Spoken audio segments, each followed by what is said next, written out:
have already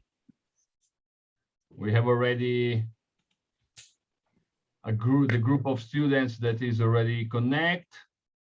So if you agree, I will give start to this annual lecture of the BACES Center. Good morning, everyone. I will speak in English, as I mentioned last time, introducing this class. Is a pleasure to host in our course on public policy the annual lecture of the BACES Center at the UPF. We have the pleasure to have with us today Marco Siddi.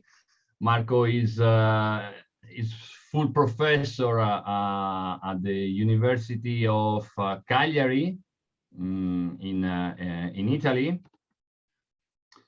Even if he has traveled a lot in his life, no, because he also is senior researcher at the FIA in Helsinki in Finland, and Marco is a specialist on EU foreign relations, particularly, correct me if I'm wrong, in the external action of the European Union and EU and Russia relations, a part of being a specialist on energy policy and climate change. So today the idea is to listen to Marco speech regarding European climate and energy policy and European Green Deal. As I mentioned in class, it would be really nice from you students if you could switch on your camera because it's much more friendly if you can. The idea is to listen to Marco's presentation and then to have the last part of the session, some question and answer debate. So many thanks, Marco, for being with us. The floor is yours. Welcome. Thank you very much for this kind introduction, Andrea, and thank you for having me here today. As you introduced already, and as you see in my first slide, I will talk about European climate and energy policy, meaning European Union climate and energy policy, and the European Green Deal. We can say that in the last few years, climate policy, together with energy policy, the two things are closely connected, has become a central policy-making area for the European Union. We could say that it always was, but we have seen an acceleration of progress in a way in the field. Of course, the conclusion of the Paris Agreement, the Paris Climate Agreement in 2015 played a role, but so did the change of mood in a way in Europe, and the greater focus of European institutions, the European Commission, the European Parliament on the climate agenda. So very briefly, here you see an overview of why we should care about climate policy and EU climate policy in this case. In the last years, the challenges of climate change have become increasingly visible. We have all seen images of melting ice, melting poles, glaciers. More recently, we have seen events such as massive forest fires from Brazil to Siberia, and even as far north as Sweden, so the Arctic Circle. In this context, scientific evidence, including the latest reports of the IPCC, the Intergovernmental Panel on Climate Change, have shown that there is no doubt that human activities are the key factor causing climate change, and the increase in carbon dioxide and other greenhouse gases in the atmosphere are the key reasons for climate change. The European Union has been one of the most one of the heaviest polluters historically, and it continues to be one. And this has a lot to do with the way that the European economy is structured. The EU is heavily reliant on fossil fuels. By fossil fuels, I mean oil, gas, and coal. And the EU does not have much resources domestically. So it has to import a lot of its oil, gas, and coal from abroad. On top of this, once these energy sources reach Europe, they are not always used efficiently. Or in fact, as you see here, about 3/4 of European houses and buildings are energy inefficient, which means that you waste a lot of energy, a lot more than you should, to heat up buildings. And almost the totality of the transport sector relies on oil products. While this is a problem from a climate perspective, it is also a political issue because the areas from which Europe imports gas and oil in particular have become more unstable. If we think about North Africa, let's, for example, think about Libya, which is a key oil provider to Italy. But even if we think about the Middle East, there have been conflicts which make supply lines at times less secure.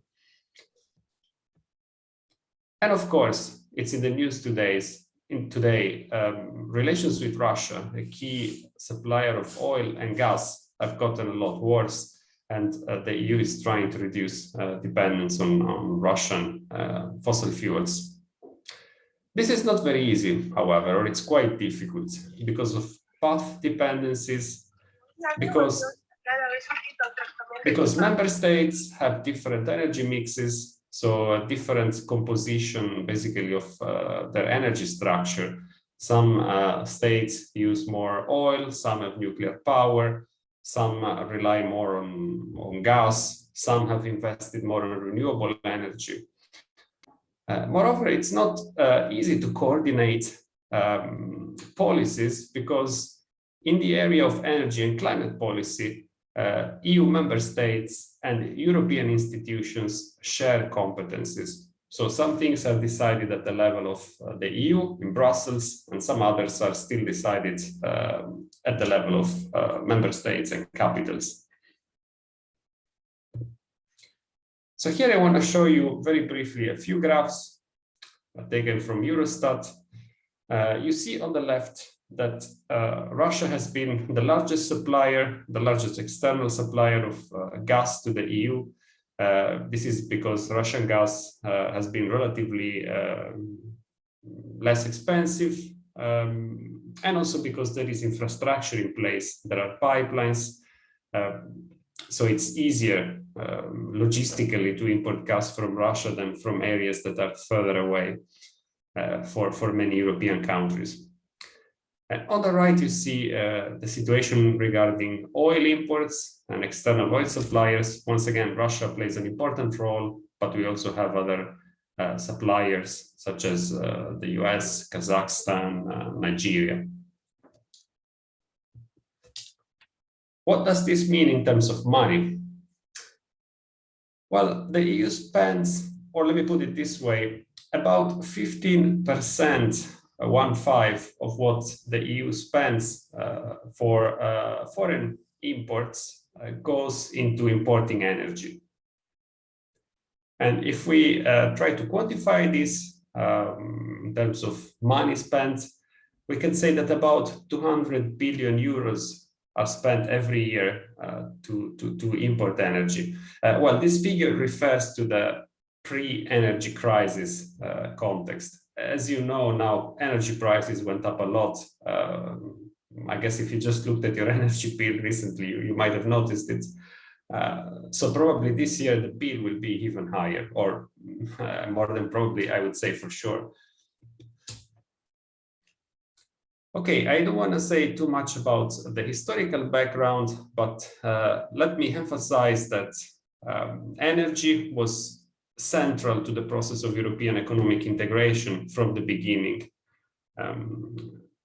One of the first examples of European integration and the precursor of the European Union, of the European Economic Community, was the European Coal and Steel Community, founded in 1952 to pool energy and industrial resources of the founding member states of 6 countries back then: Italy, France, West Germany, and the Benelux countries.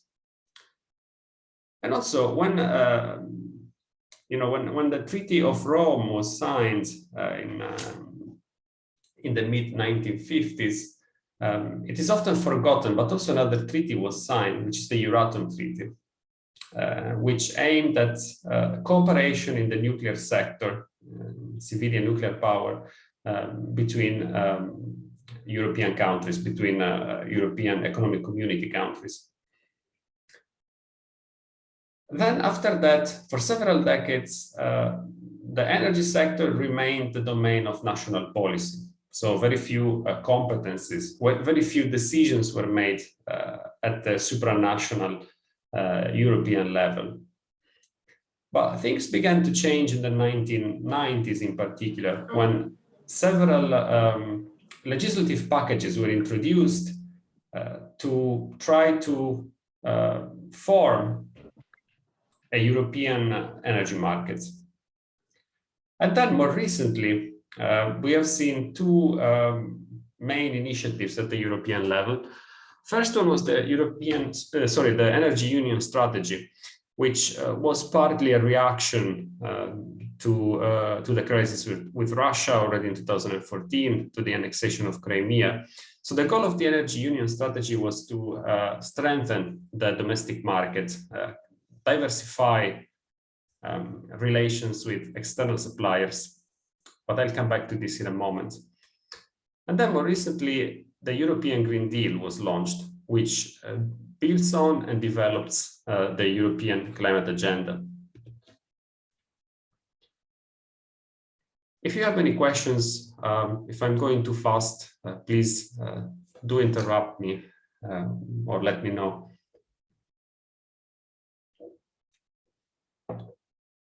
So also here, very briefly, when I talk about the European Union, Europe, what do I mean exactly? There are several layers of decision-making. One are the European institutions. So the European Council, the European Commission, the Parliament, so the 3 main institutions in a way. And within the Commission in particular, we have 2 commissioners who are dealing with energy and climate. One is the Commissioner for the European Green Deal, which is a very important post, as he is also Executive Vice President of the Commission. And I'm talking about the Dutch Commissioner, Frans Timmermans. And then there is also a Commissioner for Energy, Kadri Simpson. But as I said before, decisions are made both at the European level and at the state level. So member states continue to make decisions as well, play a role, both by influencing the decision-making process in Brussels and by keeping some competencies at the domestic level. Very important is also the private energy sector, with companies also making their own decisions, lobbying decision makers in Brussels and at the national capitals. And then we can also say that NGOs, so non-governmental organizations, can play some role through public campaigns, by sometimes connecting to decision makers.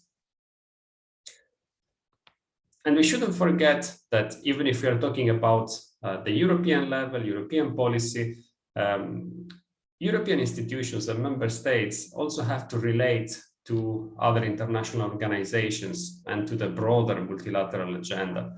And there are several international organizations that work in this field. You see, I've included some references in the slide.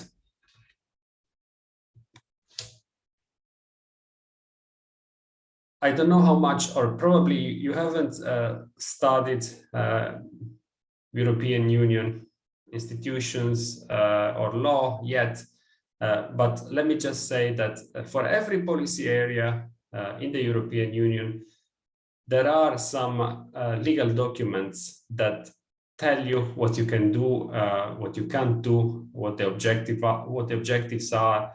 And when we talk about energy, there are a couple of articles that do exactly this. Article 4 of the Treaty on the Functioning of the European Union says that energy is an area of shared competencies between the EU and member states. By the way, just a small note, within the European Union, there are two main treaties. The Treaty on European Union, which is a broader treaty listing principles, foreign policy provisions. And then there is the Treaty on the Functioning of the European Union, which focuses on the actual functioning, as the name suggests, of the internal market, on internal rules. And then if we go down, we also find another article, which is Article 194 of this treaty, which lists the goals of EU energy policy. You see here, so ensuring the functioning of the energy market, ensuring that there is one European energy market, that the energy supply is secure, and that the Union focuses on energy efficiency, saving, and developing sustainable energy. At the same time, this paragraph, this article also has a paragraph that says that member states can still make decisions concerning their energy supply. And I will show you why this is the case, why it says this. So if you look at this graph, I know it's quite complicated, lots of colors, but it is just to show how different the energy structure of EU member states, of European countries is.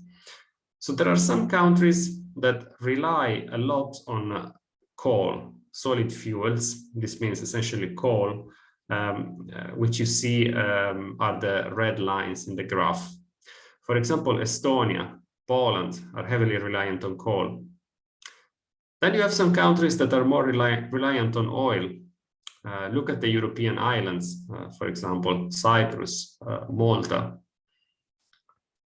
There are some that have invested more in gas, and this is also because gas is a less polluting fossil fuel than coal and oil. So a common practice in the last 10 to 15 years has been to switch from oil and coal to gas to decrease emissions. Then there are a few member states that rely on quite a lot on nuclear power. This is the purple line in the graph. Look at France or Sweden. Germany also used to have nuclear power, but following the Fukushima nuclear accident in Japan, it was decided due to strong public pressure to give up nuclear power. The same happened in Italy even earlier, actually.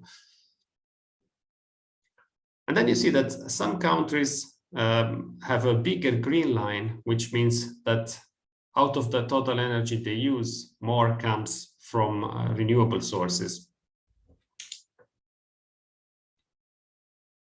Okay, I see there are some comments perhaps in the chat. I just see that there is a number here. I cannot immediately see the chats, but if there are any points, I would just ask to open the microphones and bring them up. Or maybe if Andrea or Joel can check and interrupt me anytime. In the meantime, I continue So the EU has been trying to set targets to decrease emissions and make its energy structure more sustainable for several decades already.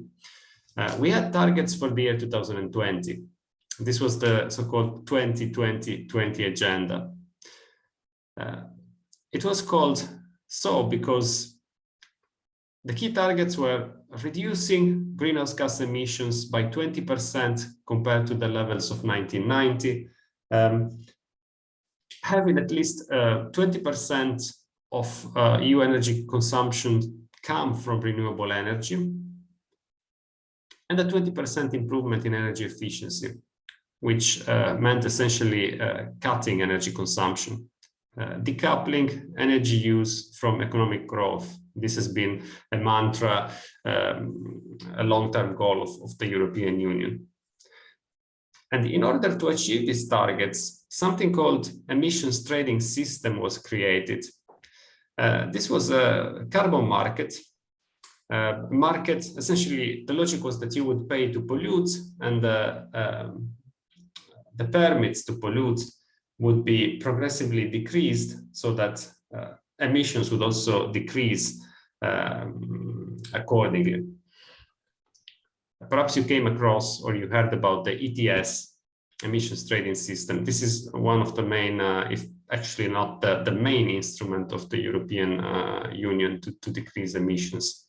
It can be criticized because it's a kind of market approach to an environmental issue, but this is what we have. And in particular, it refers to decreasing emissions in the electricity, heavy industry, and aviation sectors. And then other sectors are covered by other systems, which, however, are not as well structured as the ETS.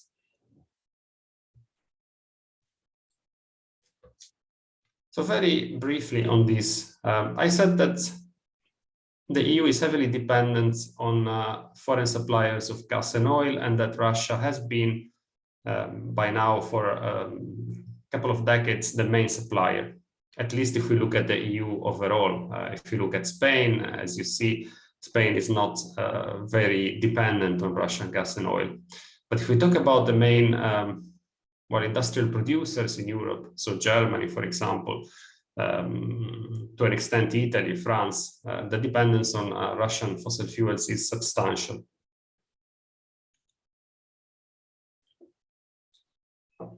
As relations between Russia and the European Union worsened, then this dependence became a political issue. And in the last part of the lecture, I will briefly refer to what is happening now.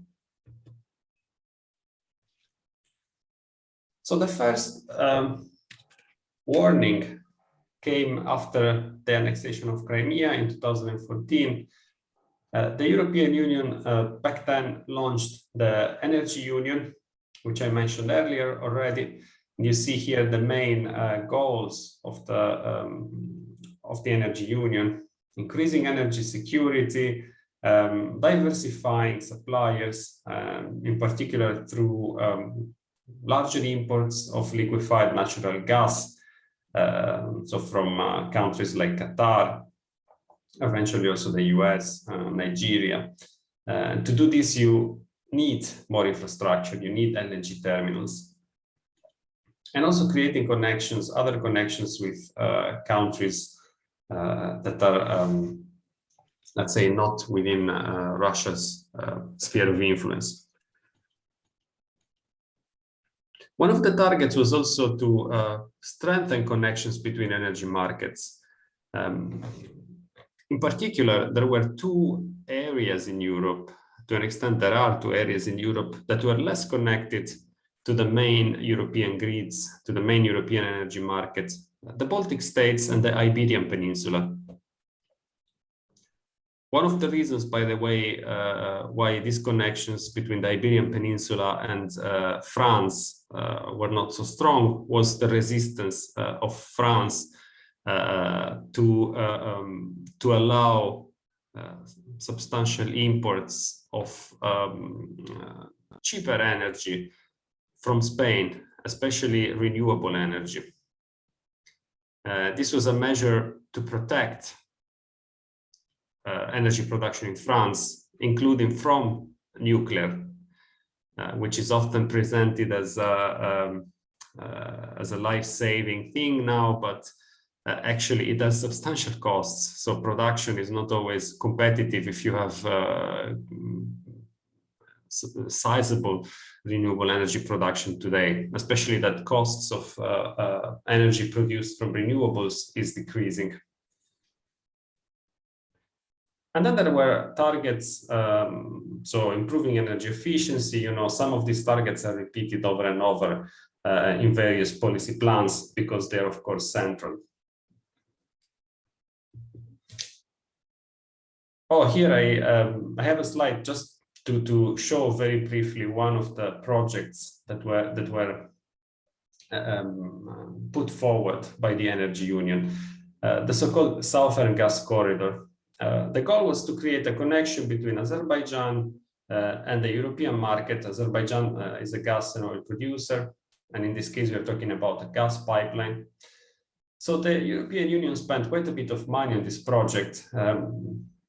However, the dilemma remained that if you want to diversify your fossil fuel suppliers, you are still spending money on fossil fuels, on oil, gas, rather than investing into the final objective, which is greater reliance on renewable energy, so using cleaner energy sources.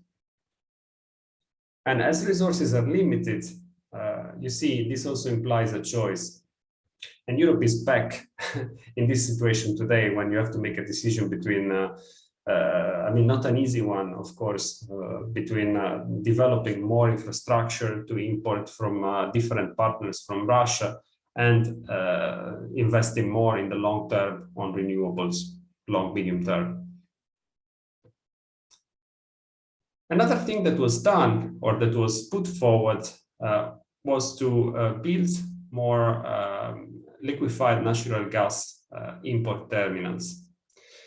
You know, you can import gas in two ways, either via pipeline on land or by sea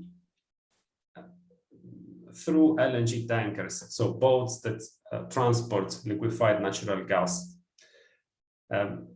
So if you import gas via pipeline, then it can remain in the gaseous state. But if you want to import it by tanker, so via sea, then it has to be liquefied so that the volume decreases and you can transport substantial amounts. And then when it reaches the port of destination, the gas has to be regasified. So that's why you need regasifiers. And you see that, by the way, Spain has quite a few. So it's not such a problem for Spain, but there are countries in Eastern Europe and also Germany that have very little or no infrastructure. Germany has very little infrastructure because it made a choice to rather invest on pipelines to increase imports from Russia, because Russian gas was and tends to be cheaper than LNG. Of course, this choice was made many years ago, several years ago, and today there is a big question, what can Germany do, because it's not so easy to find alternatives. And if you're interested in this, Germany has now loaned 4 boats that also act as regasifiers and is trying to reduce its dependence via these temporary solutions.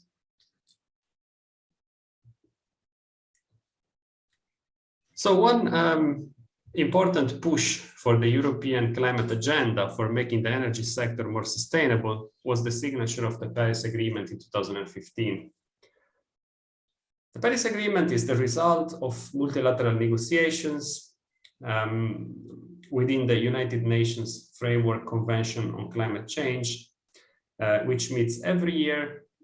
And in 2015, at the 21st meeting of the Conference of the Parties, the agreement was signed. And without going too much into details, the Paris Agreement has two key components.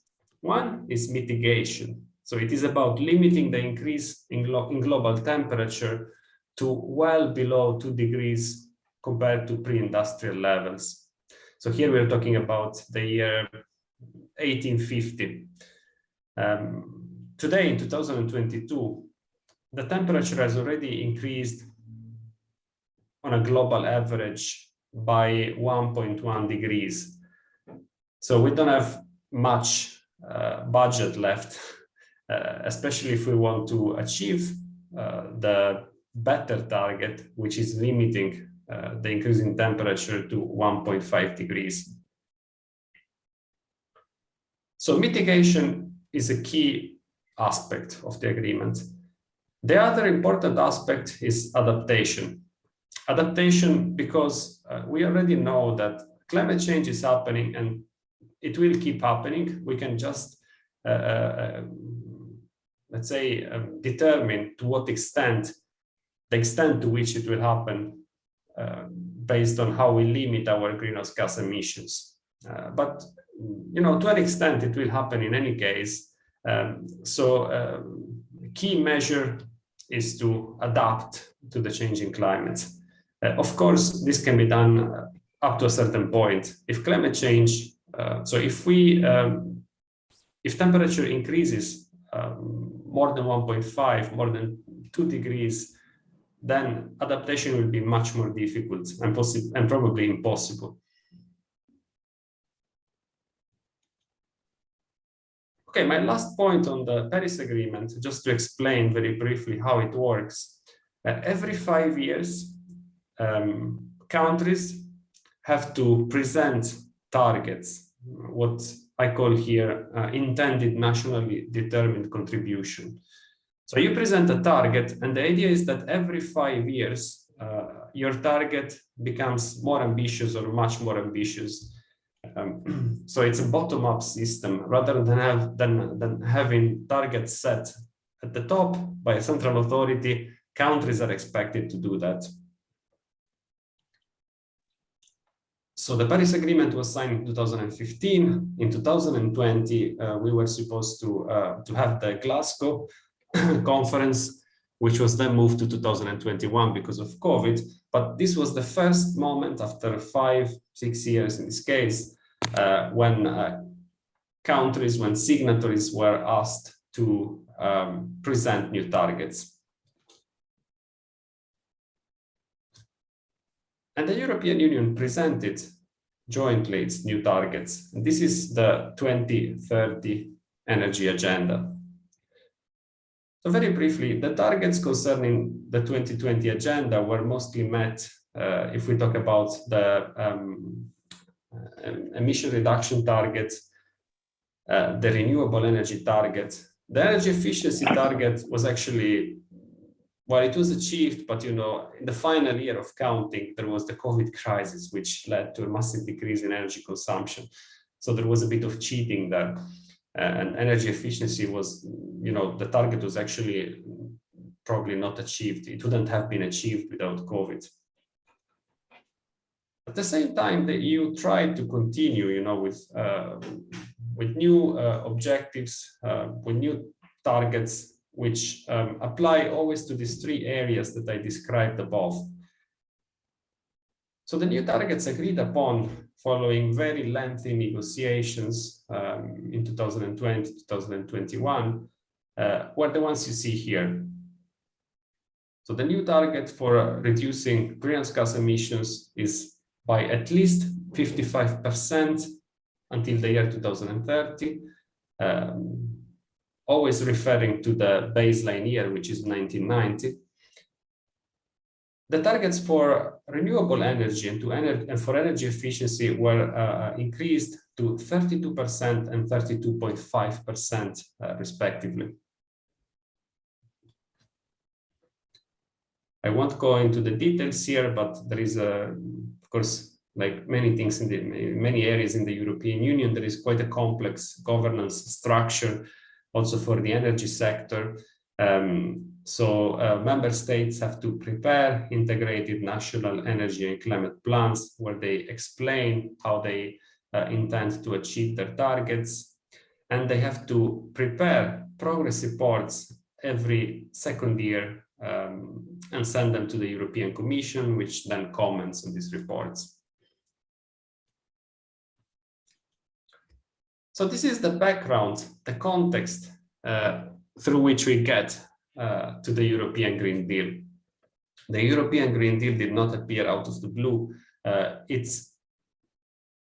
came, within a framework of energy and climate policy, which was already well developed, and it's essentially made some of the policies more ambitious, and it also mainstreamed climate policy to many policy-making fields in the European Union. But there were also some other societal factors which played a role, which convinced European policymakers to launch the European Green Deal. So first of all, what is the European Green Deal, by the way? We can say that it's a roadmap, it's a set of policies, strategies, which aim to make the European economy, European societies more sustainable, and eventually achieve climate neutrality by the year 2050. Towards the end of the last decade, evidence of climate change was becoming more and more visible also in Europe, and civil society pressure was mounting. I'm sure you have all heard of movements such as Fridays for Future, Extinction Rebellion. So especially a young component, the ever smaller young component of European societies, but quite loud nonetheless, was trying to put pressure on the typically more senior, older component of European decision makers to act now. Because climate change is clearly going to have an impact, especially on younger people who will see the impacts more clearly later in life. On top of this, in 2019, maybe this also partly played a role. In 2019, there were European elections where Green parties did pretty well in several European countries. Germany, France, so in the larger member states. And it was partly because of this civil society mood, partly because of political expediency that the new European Commission, headed by Ursula von der Leyen, decided to announce a European Green Deal. It was launched in December 2019, and then since then we have been seeing the announcement of strategies, implementation plans in several areas. If you look at the graph here on the right, you see that there are strategies and plans in virtually every area of the European economy. There is an industrial strategy, there is a farm to fork strategy, which is basically about making European agriculture more sustainable. Of course, the key question will be implementing these strategies, implementing these plans, and make sure that they just don't stay on paper. The target to have Europe become carbon neutral by 2050 was also codified in a law, in the European Climate Law. By the way, carbon neutrality means 100% reduction of greenhouse gas emissions. This means that, okay, Europe can probably still use some oil and gas, but any emissions, any remaining emissions caused by using coal and gas should be balanced by removals from the atmosphere through technologies that partly exist, partly they're expected to be invented or deployed on a larger scale. One of these technologies is carbon capture and storage. Such a big, such a large plan is expected to have consequences also from an economic perspective. There are some areas in Europe that are more reliant on fossil fuels, where these fossil fuels are extracted, where there is an economy that centers around fossil fuel. So these regions are expected to lose more, and to try to help these regions and in a way also limit their opposition to the energy transition and to the Green Deal, the European Commission developed the so-called Just Transition Fund, which essentially is a pot of money that should help those regions transition to a cleaner economy.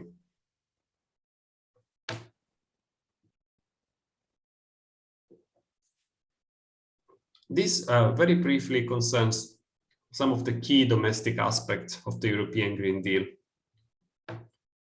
If we look at the global arena, at global emissions in particular, the European Union is a major polluter, but overall it accounts for maybe around 10% of global emissions. And you know that climate change is a global challenge. So to achieve substantial objectives on a global level, you have to make sure that emissions decrease also in other parts of the globe.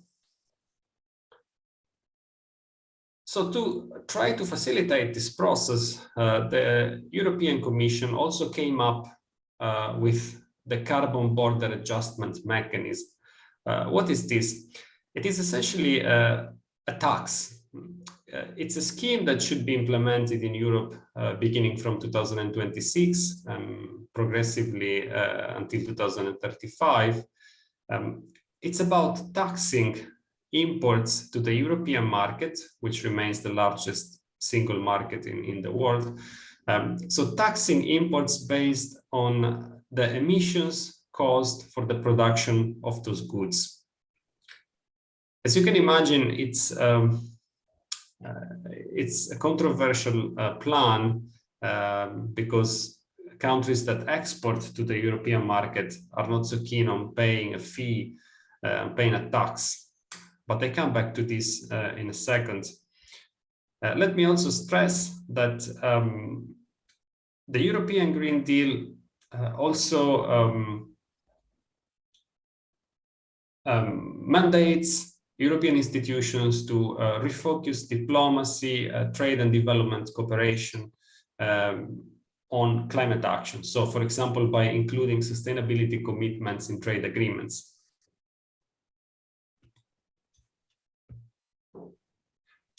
Okay, back to the carbon border adjustment mechanism.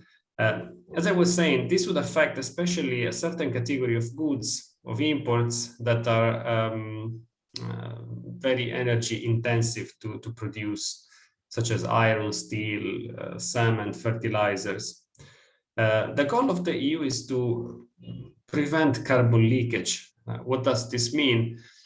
It means that, you know, if you have very stringent, or let's say stringent environmental regulations in Europe, there is a risk that industrial producers move out of the European market. They move to countries with weaker regulations, and they move emissions to those places without doing much. So in order to prevent this from happening, the EU wants to tax based on the level of emissions caused imports from abroad. This plan has been criticized by numerous trade partners. We had a project on this, and pretty much everyone doesn't really like it, from China to Russia, and even the US have been critical on this, actually. So one of the key issues will be that the carbon border tax is compatible with international law, and especially international economic law, and the law of the World Trade Organization. Because it is possible that trade partners will appeal will go to this international organization, the WTO, and file a suit against the European Union. Here I thought I had something. Oh yes, I skipped this very briefly. So the European Green Deal seems to be a great plan for us in Europe, but in some respects, there are also very controversial aspects. For example, as I was saying a moment ago, the fact that there are stringent environmental regulations in Europe pushes producers to move their production to other continents. This was already happening. I mean, I'm sure you have heard about delocalization, which is motivated by, you know, accessing cheaper labor, weaker governance standards. So there has been criticism also in top scientific publications. Here you see an article that appeared in Nature, saying that essentially the European Green Deal is offshoring environmental damage to other nations. And so even if we talk about just transitions in Europe on a global scale, the transition to cleaner systems is not so just.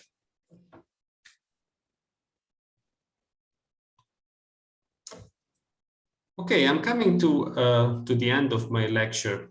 But just a few general points to, again, outline the global scenario in which the European Green Deal is happening.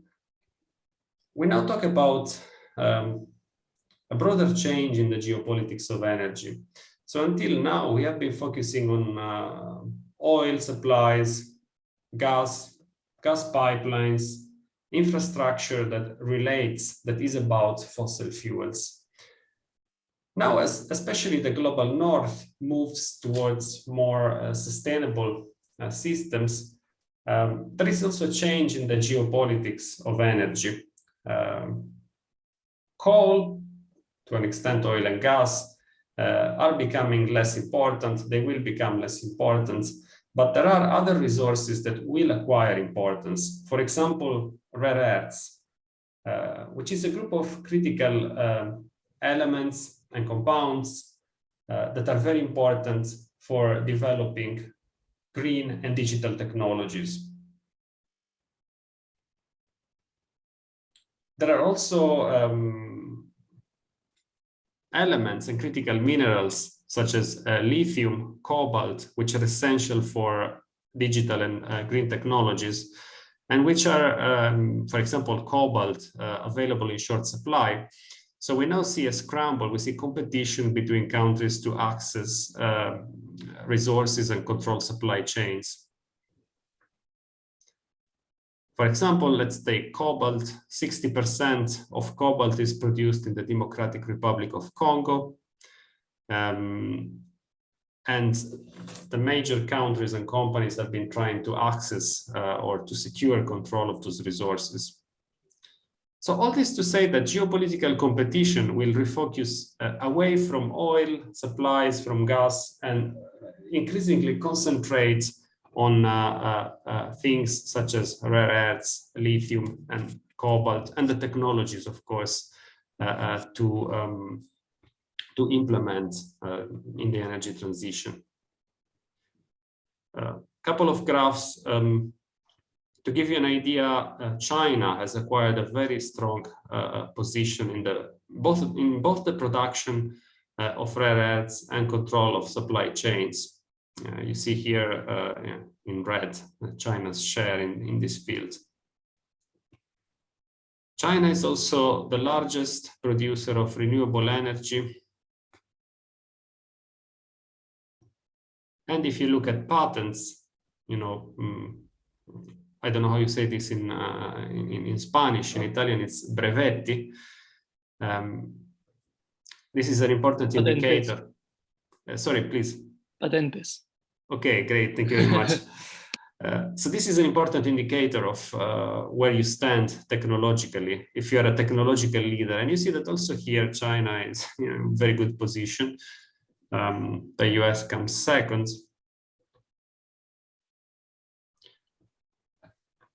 So maybe I take the last 5 minutes to say something about what the European Union has been doing in this sector, in the field of the energy transition.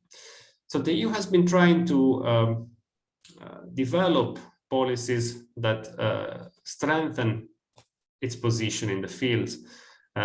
So an example is the European Battery Alliance. Batteries are important because when you have systems that are based on renewable energy, while renewable energy production, as you know, is intermittent, you don't always have wind or sunny days. So when you have them, you need to produce more and store that energy. And batteries are particularly important for this reason. So the European Union has been trying to make alliances between the public sector, the private sector, and states that have resources to produce batteries, you know, lithium, cobalt. It's enough if you think about the batteries of your mobile phones also. So there have been policy initiatives to facilitate this. The EU also has an action plan to secure access to critical raw materials. And more recently, it has developed a hydrogen strategy. Now, we don't have time to go into this, but hydrogen is a carbon-free energy carrier. It's something that you can produce from renewable energy to store energy, and then it can be converted again to energy sources. So it's also a storage strategy in a way. And the European plan is to deploy hydrogen on a large scale to decarbonize important sectors such as industrial production and also long-haul transport. So international cooperation is very important to implement the energy transition. The EU is trying to strengthen cooperation on this with some partners in the US, Canada. But of course, if you see China's role, it would be very important that a cooperative dimension is kept also with China and other key actors and polluters, so that there is global cooperation on this global challenge. To conclude, the recent war in Ukraine has put additional pressure on the European green agenda. Of course, there is political pressure. So the main incentive comes from the willingness to reduce reliance on Russian fossil fuels. And now the key question is whether this can be done by increasing the role of renewable energy, increasing energy efficiency and limiting emissions, or by finding alternative suppliers of fossil fuels. In March 2022, so 2 months ago, the European Commission has published a REPowerEU plan, which declares that it wants to make Europe or the European energy supply more affordable, secure, and sustainable. If you look at the details, you know, this is again a plan, so we have to see whether and how it is implemented. So if you look at the details, there are indeed some measures that focus on energy efficiency, saving, but there are also quite a few measures that focus on diversifying suppliers. And this again is not in line or even goes against the green targets declared by the European Union. If you try to replace Russian gas with gas from Qatar or from the United States, then you need to invest money on new infrastructure, new LNG terminals to do that.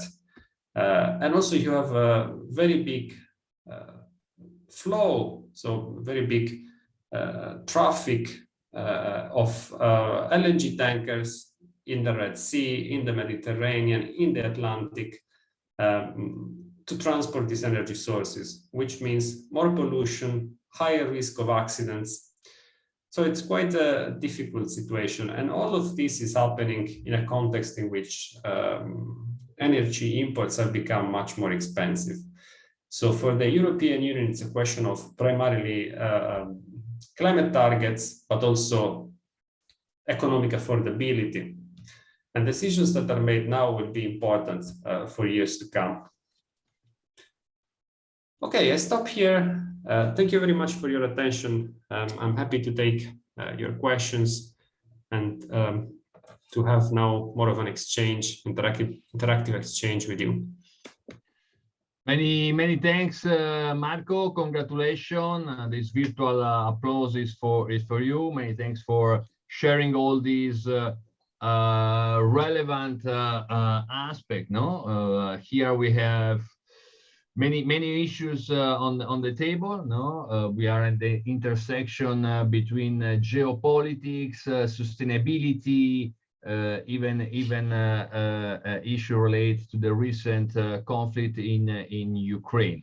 I have some questions, but I would prefer to leave the floor to students. Many thanks to all of you that have switched on your camera. Thanks. There's the first question from Juan. Juan, I will transfer your question to Marco.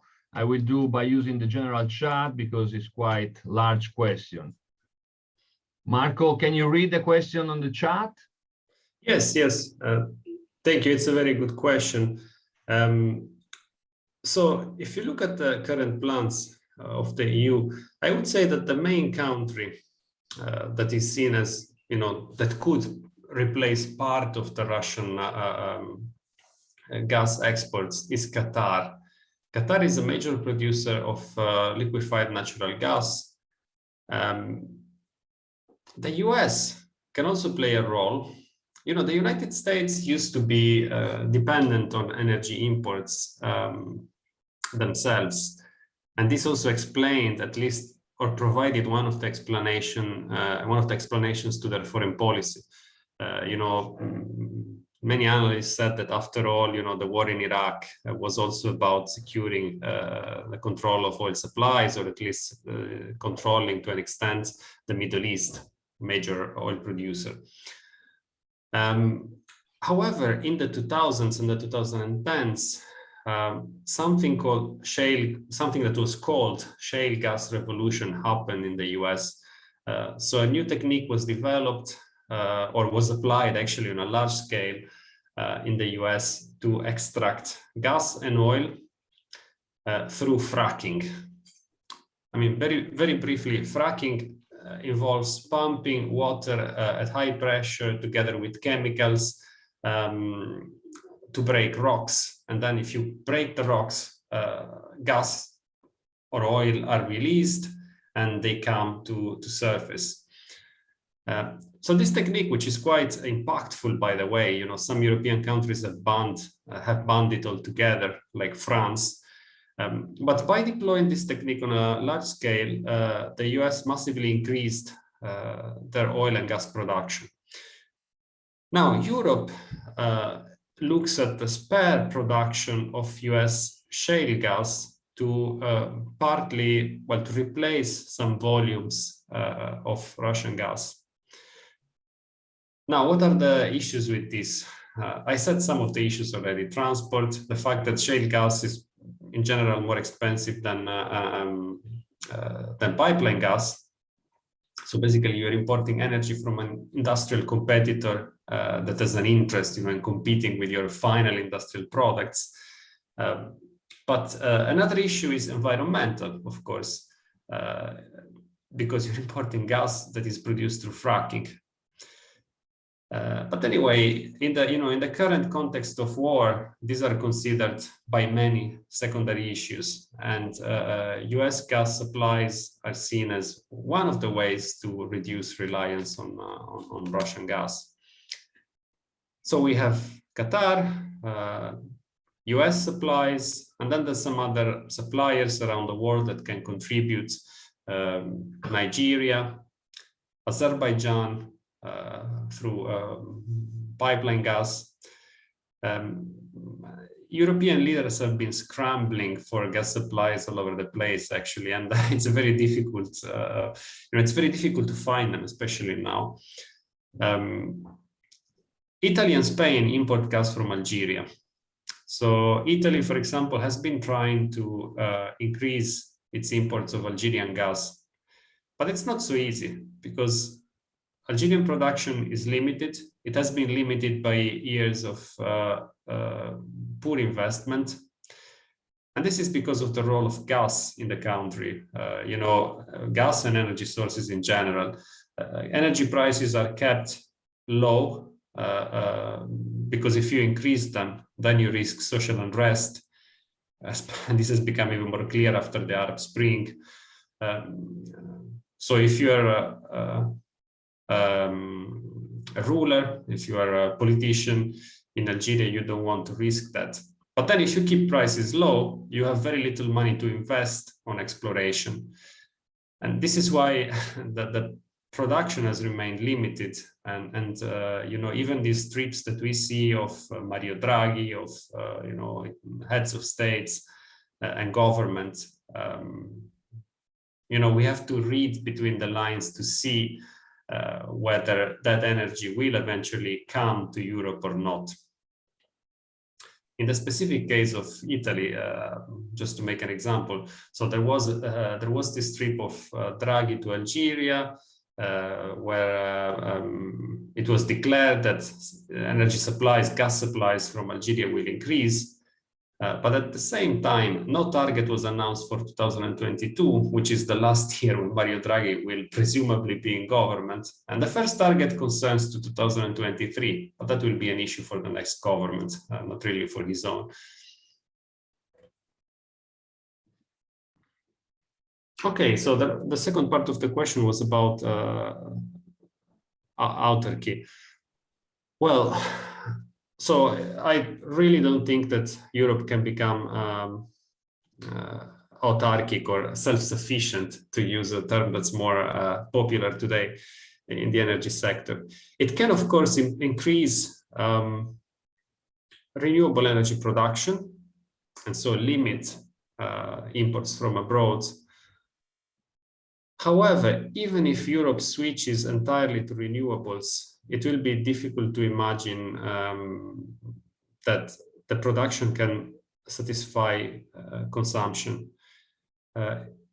Let's just make one example. I have been talking about hydrogen. So hydrogen is seen as having an important role in the future for the European energy supply. However, it is already understood that a good part of this hydrogen will have to be produced somewhere else, because to produce hydrogen, first of all, you need an energy source. So if you want to be green, you have renewable energy. You can produce wind power in some parts of Europe, but even to produce solar power, you need space. And then to produce hydrogen, you need water. And supplies in Europe are limited. Just think about Spain. So in Spain, you have sun, much more than in most other parts of Europe.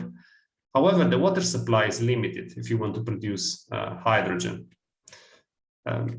So it is understood that a good part of Europe's hydrogen will be imported from North Africa. We will see from where else. But all of this to say that Europe, even in a post-energy transition scenario, will most likely remain an importer of energy from abroad.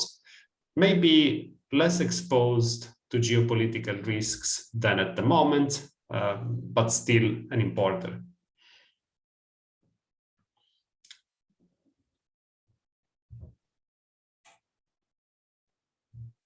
We have a second question from Joel. Yes. So this is about the connection between oil revenues and form of government, so states being more autocratic. Well, generally speaking, if you have a major source of income like oil, then there are clusters of politicians or a ruling elite that tries to control the rents coming from that. So there is definitely a connection which we see, you know, in the Middle East, to a large extent also in Russia, in Azerbaijan. So it's that there is definitely a connection, and renewable energy production is more decentralized. So you can produce renewable energy pretty much everywhere or wherever you have, again, sun, wind, geothermal energy. You don't need to have an oil or a gas basin. So in a way, decentralization is also functional to democratization.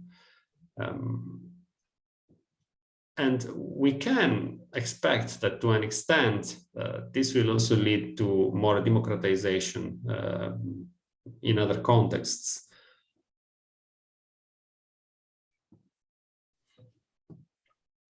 Couple of questions more. We have the last 7 minutes, 8 minutes before let you leave for your next class. I have a very short question. What do you think, Marco, is the credibility of the EU Green Deal? I mean, in terms of, you mentioned all the difficulties of implementation. Now we are in a new unexpected scenario with lots of pressures on oil, gas, etc., etc. Will the Green Deal remain a great plan, or do we have option for seeing it implemented? What do you think? Yeah, it's of course it's a very complex question. So we see that something is happening. There is a greater focus on the climate agenda. You know, it has become more mainstreamed. It's more in the media. At the same time, we have to be very careful and not take all the declarations at face value. A couple of examples. When the Green Deal was launched, the European Commission also announced you know, that a certain amount of money would go into these green targets. And these numbers were inflated because they usually include multiplier effects. You know, you put some money and then you say the private sector will invest in this, even though you have no immediate evidence of that. And then you present the final figure. Also, some investments that partly already existed were presented entirely as new. So there was definitely a lot of PR, a lot of public relations there from the European Commission. Policies can change. Ultimately, also in Europe, political consensus tends to be more important than climate targets. So even in the current crisis that we see today, the current energy crisis, main goal for governments will remain ensuring that voters you know, don't have to pay too high energy bills. Otherwise, you lose your next election, unless you're a technocrat and you don't have to run in elections again, of course. So there are a lot of issues. And we have to be critical, and we also shouldn't lose sight of the global perspective. We shouldn't lose sight of the way other continents look at Europe. You know, in the global south, Europe is largely seen as a combination of former colonizing powers that have caused most of the cumulative emissions that we have today, so that have caused climate change, essentially. So when we describe ourselves as, you know, leading in the energy transition, in clean energy, while others might have a different view, or they might think this is the least you can do now, and you also have to help us technologically, you know, providing technology, because this is a global effort. So the short answer to the question is that, yes, something is happening. There are some commitments. One example, 30% of the next generation EU and the multi-annual financial framework should be spent on sustainable goals. So something is happening, but let's not be overly optimistic.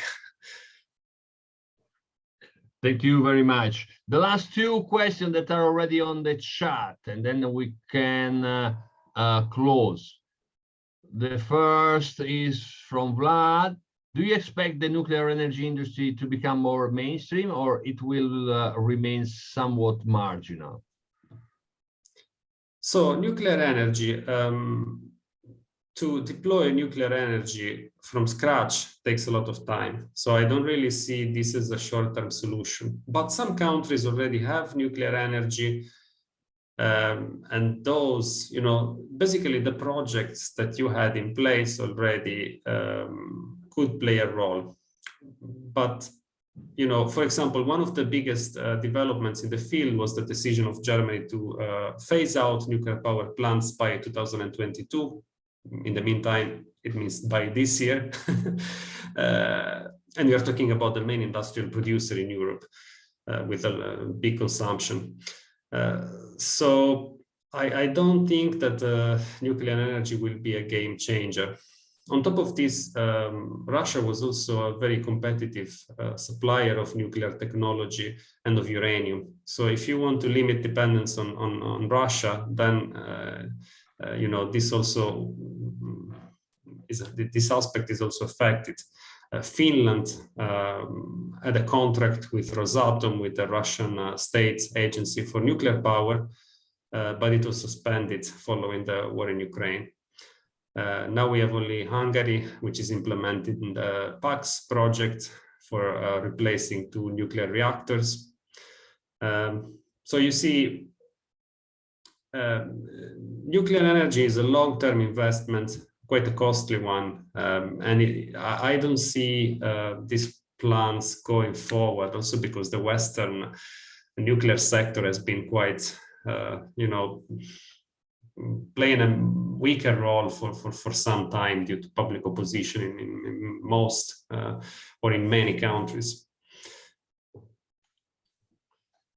Thank you so much. And the last by Leon. Are there European strategies to reduce energy consumption as opposed to increasing renewable energy production? Do you think this strategy could be effective? Yes, also an excellent question.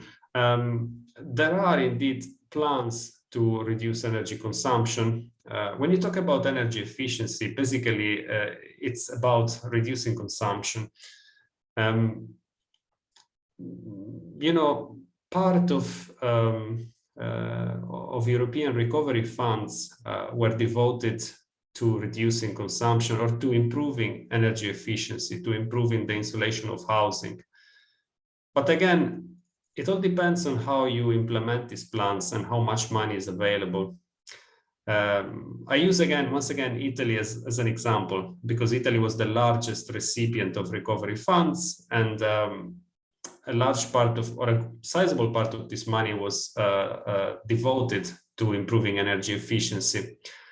However, the plan has been quite convoluted, and ultimately it required private individuals to make advance payments. So ultimately, a large chunk of money was spent on insulating less than 1% of housing in Italy. And the program was also very unequal, because about 10% of the money was spent for the 1% richer part of the Italian population, according to current estimates.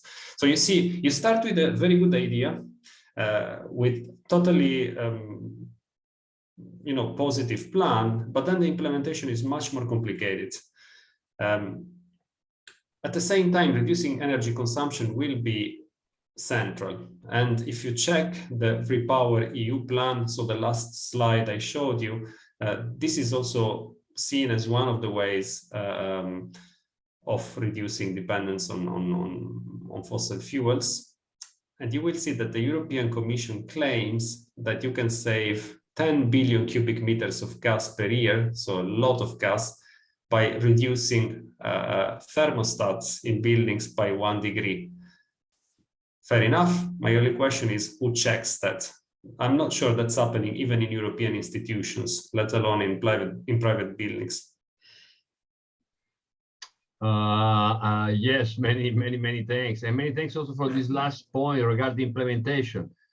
This is a course on public policy. We will analyze the different phases of the cycle of policies, and this will be very helpful also for our small course. So if there are not other questions, I would really thank Marco for his time, for sharing with us his knowledge regarding a very urgent and silent issue. Many thanks, Marco. Many thanks, and thanks, Joel and the BACES for hosting and giving us this opportunity.